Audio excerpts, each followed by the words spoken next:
बिस्मिल्लाहिर्रहमानिर्रहीम, अस्सलाम वालेकुम। मैं हूँ इसार राना और इसार राना यूट्यूब चैनल और फेसबुक पेज पे मैं आपको खुश आमदीद कहता हूँ।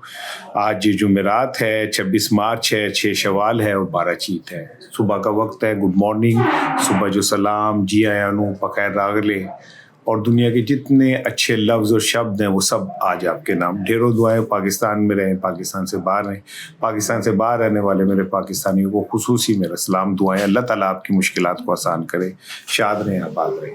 अच्छा देखें, आज के वीलॉग में जो बड़ी इंपॉर्टेंट चीज़ है वो तो है 27 मार्च। 27 मार्च को पीटीआई क्या करने जा रही है? एक बड़ा धमाका करने जा रही है। और ये धमाका क्या होगा, कैसे होगा, किस तरह होगा, और ये जो एक तासुर था कि पीटीआई फूस हो गई है, वो उसकी वापसी बड़ा इम्पोर्टेंट दिन है। और देखते हैं अब कामयाब होता है या नहीं होता। इस पे मैं बात करूंगा, इसके खद्दो खाल क्या होंगे, किस तरह 27 को क्या ये करने जा रहे हैं और 27 के बाद क्या सीन बनने जा रहे हैं। दूसरी इम्पोर्टेंट चीज़ जो है वो ये है कि जो ईरान के और अमेरिका के मुज़ाकरात हैं, क्या आने वाले दिनों में ये बात समझी जा सकती है कि मुज़ाकरात पाकिस्तान में कामयाब हो जाएंगे। और बड़ा इम्पोर्टेंट चीज़ ये कि हम जो है सुलह करा रहे हैं, तो सुलह कराने के अंदर ये जो हमारी एफर्ट है इसका हमें क्या मिलेगा। मुआवजा नहीं कह रहे हैं, पैने हर गामी नहीं का किसी को पैसे कमाने निकले होने हैं, कभी कभी वैसे भी हमें वो कुछ जो है वो करना होता है। अच्छा देखें, पहले मैं ज़रा ईरान की सूरत हाल पे थोड़ा सा कर लूँगा ना बात, तो फिर मैं आऊँगा उसकी तरफ कि 27 मार्च को पीटीआई का क्या प्लान है। अब रात जो मुज़ाकरात हुए उसमें अब कोई मान नहीं रहा कि जी वो अमरीकी नायब सदर जो हैं वो आ गए हैं, तो अगर वो नहीं आए तो फिर मुज़ाकरात की कंधा न लोंडे सन। अभी हम ना एक अजीबो गरीब गुमगो के अंदर रहने वाली कौम होती है। साढ़े हीरोज़ का भी नहीं पता चलता, विलन्स का भी नहीं पता। जरा हीरो का अल्लाह ना करे पता चल जाए तो फिर वो रहता कोई नहीं। लेकिन बहरहाल अमरीकी पूरे लाओ लश्कर के साथ पाकिस्तान में मौजूद है और बड़ी तगड़ी टीम मौजूद है। दूसरी तरफ ईरानी भी मौजूद है। अच्छा, कह ये रहे हैं कि जनाब ये दोनों आमने सामने नहीं बैठ रहे, बल्कि भी कांदे की सजना ने बुआ के चिक तान ली, आज का तो सोना मुखड़ा लुकान ली, ठीक है ना। और ये निगोशिएशन वो क्या कहते हैं इधर से पास ऑन, ये पाकिस्तान कर रहे हैं। हम एक्चुअली जो ये लोग कह रहे हैं हम सुलह करा रहे हैं भाईजान, असल गल है ये कि असी हम ना सहूलतकारी कर रहे हैं। और पाकिस्तान इस टाइम द बेस्ट प्लेस है जहाँ सहूलतकारी हो सकती है, क्योंकि ईरान की सरहदें भी लगती हैं, अमेरिका के लिए भी ज़रा ज़्यादा फिजिबल है, ज़्यादा काबिल एतमाद है। ईरान इंडिया जाने पे तैयार नहीं था, अमेरिका चीन जाने पे तैयार नहीं था, ईरान तुर्किया पे जाने पे तैयार नहीं था, अमेरिका तुर्किया जाने पे तैयार। तो पाकिस्तान एक ऐसे दोनों एक मुल्क था जिस पे अमेरिका भी और क्या कहते हैं ईरान भी तैयार था, सऊदी अरब भी तैयार था, खलीज की रियासतें भी तैयार थी। तो हमें उन्होंने मुंतखब किया कि जी आप ज़रा हमें प्लेटफॉर्म दे रहे हैं, सहूलतकारी करें। अब सहूलतकारी हो रही है। कल जो तजावीज़ अमेरिका की तरफ से आई तो हूँ सीधे लफ्ज़ जो मैं कहा ना, तो ईरान ने तो उसे जूते की नोक पे रखा है और उसने कहा कोई बात नहीं माननी तुम्हारी, फ्रॉडियो, धोखेबाज हो तुम, ठीक है। तुमने हमसे पहले भी एक दिन तो ये हुआ, रात को ऐलान कर दिया, खलीजी रियासतों ने ऐलान कर दिया जी सुलह हो गई, मामला टल गए, हालात ठीक हो गए। सुबह आपने बमबारी करके आयतुल्लाह साहब को शहीद कर दिया। तो तुम जैसे मक्कार और धोखेबाज लोगों की बात पे कौन यकीन कर सकता है। माही मेरे रोंदना मारी मैं दाल आया जिन जानदा, ठीक है ना, और तुम रोंद मारने लग जाते हो। और फिर तुम्हारा गारंटर कौन होगा भाई? ट्रंप साहब थोड़ा तो दिमाग च कीड़ा एडा वड्डा है कि तो आप तो किसी को मानते ही नहीं है। आप तकब्बुर के उस जगह थे कि जेड़ा इधर हाथ मिलाता सी ना ट्रंप से, तो ये इतना तकब्बुर का मारा आदमी था, उसे बॉडी अपने जेस्चर से ये बताता था कि मैं कितना बड़ा आदमी और तू कितना हकीर है, हाथ पकड़ के यूं यूं खींचता था। और जापानी गरीब जे बेचारे मेरे वर्गे फीने से, उनको भी होते तो मोढ़ा ही निकलने लगा सी, खवातीन को भी नहीं छोड़ता थी। इसी तरह तकब्बुर था। सदूर बैठे हो खड़े में है तो आता था तो यूं करके देखता हुआ जैसे पता नहीं क्या, वो सारा तकब्बुर। ये जो जितने भी तकब्बुर के मारे हुए लोग हैं उनके लिए उन्हें ट्रंप का के ना देखना चाहिए कि कैसे अल्लाह ताला लोगों को जलील और रुस्वा करता है जो तकब्बुर का शिकार होते हैं। किस तरह आज वही ट्रंप जेड़ा कल तिकर लोग कहते हैं मैं जंगे बंद करा रहा हूँ, ओदी अपनी जंग बंद करा ली, पाकिस्तान दियां तरले कर रहा है कि जी साड़ी जंग बंद करा दो। anyway, वो जो दोनों तरफ है, ईरान ने कहा जी हम आपकी कोई बात मानने को तैयार नहीं, जंग आपने शुरू की थी, खत्म हम अब करेंगे, हमें आपका कोई वो नहीं है, और जब तक हमारे मुतालबात पूरे नहीं होते हम जंग जारी रखेंगे। जो बेसिक मुतालबात हैं उनमें तो 2-3 है, ज़र तलाफ़ी है, आपने हरमज़ का है, फिर उसके बाद जो उनकी वहाँ पे नुकसानात हुए हैं उसे पूरा करना है, इक्तिसादी पाबंदियाँ जो है उसके ख़ात्मे का ऐलान करना है, आने वाले दिनों में इस बात की गारंटी दे लेनी है कि भाई अमेरिका फिर उनको कीड़ा तंग नहीं करेगा।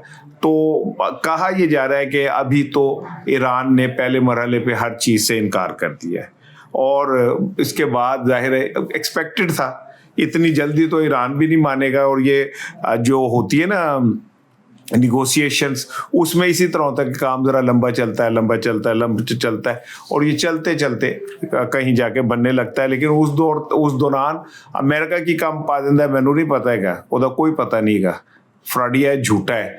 और तीसरी बात यह कि अगर ये बात अमेरिका और ईरान में हो भी गई तो फिर एक सवाल पैदा होता है कि जिससे बराह रास्त जंग है इसराइल के साथ, वो कहाँ स्टैंड करता है, और जिसने बराह रास्त हमले किए हैं और जिसने बराह रास्त ईरान को नुकसान पहुंचा, और ईरान भी बराह रास्त इसराइल पे हमले कर रहा है, तो इस सालसी में वो कहाँ है? ये बड़ी बड़ी गेम है ये भाईजन। यहाँ से मुझे वो बंदा याद आता है जो अडयाला जेल में बैठा हुआ है, और ये जो अब हम जाहिर है हमें बताएंगे नहीं, हमें कोई गल पता नहीं चलन देंगे। हम वाहिद दुनिया का मुल्क है जिसमें पाकिस्तानी सहाफ़ियों को पाकिस्तान की खबरें वाशिंगटन पोस्ट से मिलती हैं, वो जो छापदत ऐसी लाने हैं। तो भाई ये मेरा सवाल अपने जहनों में बिठा के रखें कि इसराइल इस सारी सालसी में कहाँ खड़ा है। अब इससे ज़्यादा मैं अब कुछ कहना नहीं चाहता। वो कल एक जो है एंकर सो कॉल्ड एंकर थे, हूँ ऐसे एंकर निकल आए कि जैसे गर्मियों में गरीब बच्चों के जिस्म पे फिंसी फोड़े निकलते ना, हर बंदा माइक फड़ के टुर पैंदा है। उन्होंने वो अलीमा साहिबा से पूछा जी क्या नाम है, यूं है, वो जो यहूदी एजेंट कहते थे ये वो, और किसी की जरूरत नहीं होगी पाकिस्तान में किसी बड़े बड़े जो तुर्रम खान, बड़े बड़े धनत्तर खान एंकर है ना, वो ये सवाल नहीं पूछ सकते कि अगर जंग इसराइल की और ईरान की है तो सालसी अमेरिका से क्यों हो रही है। क्या हम इसराइल को क्या कहते हैं अमेरिका के कंधे के ऊपर रख के वो कर रहे हैं? ये एक वो सब गोल तो कुछ ना फोल वाली बात है। यही वजह है कि कल सुहेल आफरीदी ने एक प्रेस कॉन्फ्रेंस की, और उस प्रेस कॉन्फ्रेंस में उसने कहा जनाब ट्रंप साहब गल है कि तुहाडा ते वजीर आजम तुसी मानते हो शहबाज शरीफ साहब को, जो बूट पॉलिशी है उन्होंने कहा भाईजन सुहेल आफरीदी साहब ने, ठीक है ना, जो खुश आमद करते हैं सुहेल आफरीदी साहब ने कहा है, ठीक है, साडा वजीर आजम नहीं का। उन्होंने कहा जो ये बंद कमरों में फैसले हो रहे हैं, अब बंद कमरों में क्या फैसले हो रहे हैं? वही कम फैसले हो रहे हैं जिन पे बात नहीं हो सकती। अब जो वो कहते हैं जो बंद कमरों में जो फैसले हो रहे हैं ना उसका ताल्लुक पीटीआई से ना हमसे कोई ताल्लुक है। जो पे फैसले करी जाओ, जो मर्जी करी जाओ। आपको पता है कि कल एक इजलास बोला था, पूरे पाकिस्तान के वज़राए आला इकट्ठे होने थे, और उसमें शहबाज शरीफ साहब ने प्रिजाइड करना था, और उसमें जो हमारे ऑफिसर्स हैं अस्करी क़यादत के वो भी आने थे, लेकिन और पीटीआई ने उसे ओके कर दिया था कि जी हम शरीक होंगे, क्योंकि मुल्की मुफाद का मामला है। पहली दफ़ा मुल्की मुफाद पीटीआई वैसे तो बाइकाट कर देती है, लेकिन उन्होंने बड़ा अच्छे वक्त पे फैसला किया, लेकिन वो इजलास ही नहीं हो सका, मुलतवी हो गया। अब सुहेल आफरीदी साहब कल यही कह रहे थे कि जनाब सानू कंध नाल ना लाओ, थोड़ी मेहरबानी है, आपने हर चीज़ को मैनेज कर लिया है, हर चीज़ को मैनेज कर लिया है, जजों को भी मैनेज कर लिया है, सब कुछ कर लिया है। खान साहब की सेहत के हवाले से भी जो है वो क्या कहते हैं आपने हमें अभी तक पूरी तरह एतमाद में नहीं लिया। वो उन्होंने बार बार एक ही जुमला कह रहे थे, हमें कंध से ना लगाएं, दीवार से ना लगाएं। सॉरी मैं ना मेरे वो सम टाइम फ्लो के अंदर ना आप बाज़ों का तो वैसे मैं मुझे आई लव पंजाबी में उर्दू मुझे मैं ज़ाहिर है उर्दू मुझे मेरी मोहब्बत है, तो वो लेकिन मैं पंजाब में रहता हूँ, लाहौर में रहता हूँ, पंजाबी ज़बान मेरी मुझे बहुत पसंद है, तो मैं इन्हें मिक्सचर करके देता हूँ ताकि उर्दू बोलने वाले भी पंजाबी सुन सकें, पंजाबी बोलने वाले उर्दू सुन सकें। सब लिए मैं दोनों ज़बानों के अंदर एक पुल का किरदार अदा कर रहा हूँ। और कोशिश तो यही है कि ये हमांगी रहे। मैंने कल वो अपने वीलॉग में ज़रा जज्बातियत में हसान साहब को हसाम कह दिया, तो उस पर कुछ दोस्तों ने ज़रा कमेंट भी किए और उन्होंने मेरी तालीम का भी मजाक उड़ाया। तो भाईजान मैंने कब कहा कि मैं ऑक्सफोर्ड का वाइस चांसलर लग गया हूँ? मैंने कदे नहीं किया। मैं तो भाईजान सादा या देसी जा आदमी है, कभी कभी गलती हो जाती, भूल चूक लेन देन होती है, तो आप इतने ज़रा सीरियस ना लिया करें। ये बहुत सारे जो क्रिटिक्स अब मेरे को आके कमेंट करते ना उनका। एनीवे उन्होंने भाईजान सीधा सीधा कल आज सोहेल अफरीदी ने कहा कि जागते रहना मेरे तेना, पीटीआई का कोई ताल्लुक नहीं है इन फैसलों से, और ये जो कल फैसले जब खुलेंगे बंद कमरे के बाहर आके तो पीटीआई ओन नहीं करेगी इन फैसलों को। अब वो बंद कमरों के फैसले मैं भी कोशिश करता हूँ कि आपको इशारों के नए से चीज़ें समझा दूँ, मेरा ख्याल है समझ लें। अब आ जाइए 27 मार्च की तरफ। 27 मार्च को क्या होने जा रहा है? 27 मार्च को पीटीआई के तमाम अरकान पार्लियामेंट, वो चाहे एमपीए हैं चाहे वो एमएनए हैं, उनको पिशावर इंटरचेंज के ऊपर तलब कर लिया गया। ये सारे वहाँ इकट्ठे होंगे और वहाँ से इमरान खान रिहाई फोर्स तहरीक का ऐलान किया जाएगा। तमाम अरकान वहाँ होंगे, वहाँ से मेंबरशिप का आगाज़ होगा और मेंबरशिप का आगाज़ होने के बाद अब समझ लें कि अमली तौर पे इमरान खान रिहाई तहरीक जो है वो शुरू हो जाएगी। पहले मरहले में 72 कैंप लगने हैं केपी में एहतिजाजी। जो लोगों की रजिस्ट्रेशन केपी में हो चुकी है 72 कैंपों में वो लोग बैठेंगे। अच्छा, उसके दूसरे मरहले में फिर ये कैंप पंजाब में और सिंध में भी लगेंगे, लेकिन पहले मरहले पे 72 कैंप लगने हैं, केपी में लगने हैं। उस दिन तंजीम साजी का, मेंबर साजी का ऐलान हो जाएगा। उस दिन तमाम अरकान पार्लियामेंट वहाँ होंगे। जेड़े नहीं होंगे वो क्लियर हो जाएगा कि कौन कौन नहीं है, ग्रे एरिया के लोग कौन कौन है, क्योंकि जो पार्टी की क़यादत है उन्होंने कहा है कि भाई जिंदा मुर्दा बाय हुकूक सारे ने उसे पहुँचने। अब ये भी देखना है कि अगर 27 को ये सारा कुछ होता है तो क्या कोई पंजाब हुकूमत जो यहाँ से जाने वाले हैं उन्हें रोकती है कि नहीं, और अगर रोकती है तो इसका मतलब कि पंजाब के अंदर पंजाब हुकूमत के ताउन से खुद ब खुद एक तहरीक का आगाज़ हो जाएगा।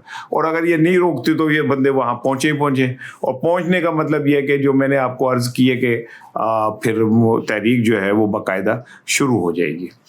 और पीटीआई ने जो लोगों की इस्टम तक अब तक रजिस्ट्रेशन कर ली है उनके ज़िम्मे टास्क भी लगा दिए गए हैं। अब देखना यह कि जो आपने तंजीम बना रहे हैं उसकी एक्सेस इंतज़ामिया तक होती है या नहीं, तो लोगों की नहीं, इंतज़ामिया की।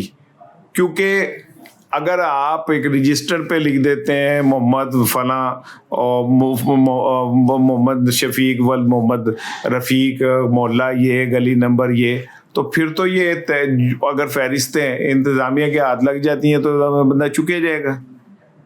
तो आप तहरीक से पहले ही इसे वो कर देंगे।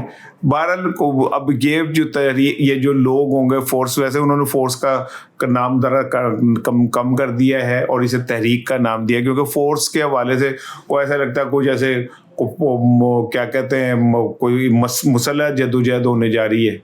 तो फोर्स का वैसे लफ्ज़ जो है ना वो हमारे शाही ख़ानदान को बहुत पसंद है, पीरा फोर्स और वो इंसदाद दहशतगर्दी फोर्स और महंगाई खात्मा फोर्स, तो वो फोर्स का नाम ज़रा सा कम कर दिया गया। लेकिन अभी 27 को ये पता चलेगा कि ये फोर्स प्रॉपरली काम कैसे करेगी। क्या कोई ये इनके ज़िम्मे होगा कि सड़कें ब्लॉक कर दें, इनके ज़िम्मे होगा कि ये जनाब अली कहीं जाके घेराव करें, एहतिजाज करें, क्या होगा ये तो अब पता चलेगा। हालांकि मैं ज़ाती तौर पे समझता हूँ कि अगर पीटीआई इमरान खान की रिहाई के लिए मुत्तफिक मुखलिस है, जो बाहर की क़यादत है, बड़ा सिंपल सा एक फार्मूला है भाई, आप तमाम पार्लियामेंट्स वो उसके अदालतों के बाहर भूख हड़ताली कैंप लगा दें और बैठ जाएं वहाँ पे। देखते हैं अदालतें कितना प्रेशर इस बात को बर्दाश्त कर लेती हैं। जब वो रोज जज जाएंगे, रोज उसे कैंप लगाएगा, लोग रोज देखेंगे कि जी भूख हड़ताली कैंप लगा हुआ है, आज 10 बंदे बैठे, कल नए 10 बंदे बैठे, सुप्रीम कोर्ट के बाहर बैठे, इस्लामाबाद हाई कोर्ट के बाहर बैठे, लाहौर हाई कोर्ट के बाहर बैठे, सिंध हाई कोर्ट के बाहर बैठे। वैसे ही प्रेशर डेवलप हो सकता है। अदरवाइज वो जो 1 अरब 28 करोड़ कहा जा रहा है रुपये खा गए ने वकील, तो डकार मार गए ने, तो अदालतों के अंदर ही खराटे मार रहे होते हैं, ठीक है ना। लोगों को जंतरियां बेचते हैं जी, ईद से पहले वो रहा होंगे, ईद के बाद यूं होगा, और फिर होता कुलाता कुछ नहीं है। تو اگر پی ٹی آئی کی قیادت اتنی مخلص ہے تو وہ لگا لیں بھوک ہڑتالی کیمپ عدالتوں کے باہر، دودھ کا دودھ اور پانی کا پانی ہو جائے گا۔ جاتے جاتے ایک سن لیں جی کہ ایم کیو ایم اور پیپلز پارٹی ایک بار پھر ذرا آمنے سامنے ہو گئے۔ مجھے ایسا لگتا ہے کہ جب پیپلز پارٹی کو کینڈے میں کرنا ہو نا، وتھ میں رکھنا ہو، یہ کینڈے میں کرنا، وتھ میں رکھنا، اردو میں سے کہیں گے کہ اس کو اوقات میں جب اسے رکھنا ہو تو ایم کیو ایم کو ایک پریس کانفرنس کروا دیتے ہیں۔ ایم کیو ایم والے اٹھ کے انہیں پتا کراچی ان کی چھیڑ ہے، کیا بلدیاتی انتخابات اور نئے صوبوں کا قیام، وہ فٹافٹ شرلی چھوڑ دیتے ہیں۔ وہ بیچارے اچھے بچے ہیں، ان کو جتنا کہا جاتا ہے اتنے کرتے ہیں، ان کو جب منع کیا جائے وہ منع ہو جاتے ہیں۔ ایم کیو ایم والوں کی خوبی یہ ہے، اور ماشاءاللہ انہیں اس بات پہ فخر بھی ہے، انہیں اس بات پہ کوئی شرمندگی نہیں ہے کہ اب پوری دنیا ان کا سر چہرہ پہچانتی ہے کہ جناب انہوں جو کہو گے وہ کر دیں گے، جب انہیں کہیں گے چپ کر جاؤ تو چپ کر جائیں گے۔ اب وہ انہوں نے یہیں سے تو میں کہہ رہا ہوں کہ پیپلز پارٹی کو جب آپ نے وتھ میں رکھنا ہو تو پھر کیسے؟ ایم کیو ایم نے پھر پریس کانفرنس کر دی ہے جس کے جواب میں پیپلز پارٹی والے نے پیٹ میں گڑبڑ شروع ہو گئی۔ انہوں نے کہا یہ کیا ہو گیا؟ وہ کہتے ہیں دیسوں اوپر سندھ میں ہم جمہوری جو کشن ہے وہ نہ دیسوں، اور جناب وہ جواب ہی کھڑے کے۔ لیکن مزے کی بات یہ کہ پارٹیاں دونوں ہی جڑیاں نے نا، چاہے کچھ بھی ہو جائے رہیں گے یہ دونوں اس ایک جگہ پہ، کیونکہ جو سائی ہیں وہ انہیں ہلنے نہیں دیں گے۔ MQM 10,000 press conference کر لے، جو مرضی کر لے، پیپلز پارٹی نے بھی انہوں نے گالیاں شالیاں دے کے پھر وہیں کے وہیں کھڑے ہو جائیں گے۔ اس سے علاوہ کوئی نہیں ہے۔ وزیر اعظم جو آپ کے موجودہ کہلاتے ہیں شہباز شریف صاحب، انہوں نے کہا جی جو خلیجی ریاستیں ان میں بھوک بڑھنے لگی ہے، لہٰذا یہاں سے جتنی جلدی چیزیں آپ ایکسپورٹ کر سکتے ہیں انہیں کر دیں۔ میں تو حیران ہو رہا ہوں کہ یار ہمارے اوپر بیٹھے ہوئے لوگوں نے کبھی ہمارے متعلق تو نہیں سوچا کہ ان لوگوں کے پاس کیا کھانے کو ہے اور کیا نہیں ہے۔ عربوں کا کتنا ہمیں خیال ہے یار، کتنے ہم ان کے عاشق ہیں، کتنے ہم ان کے جناب علی مفادات کے وہ کرنے والے ہیں۔ میں کہ وہ منافرت نہیں پھیلا رہا، لیکن جس طرح وہ ہمارے پاسپورٹوں کو اٹھا کے پھینکتے ہیں اور ہم ان کے جیسے اونٹوں کے لیدوں کو بھی ہم ایسے وہ کر رہے ہوتے ہیں، تو مجھے ایسا لگتا ہے کہ ہم بیسیکلی غلام ابن غلام ہیں، اور ہمارے اوپر وہی بندہ بیٹھ سکتا ہے جو بڑا غلام ہو، کیونکہ جو شخص یہ کہے گا نا ایبسلیوٹلی ناٹ، وہ تو کوئی مقدر نہیں پاکستان جی، وہ تو جیل ہی لکھی ہے وہ کھاتے۔ عمران خان کو ہی دیکھ لیں آپ۔ السلام علیکم۔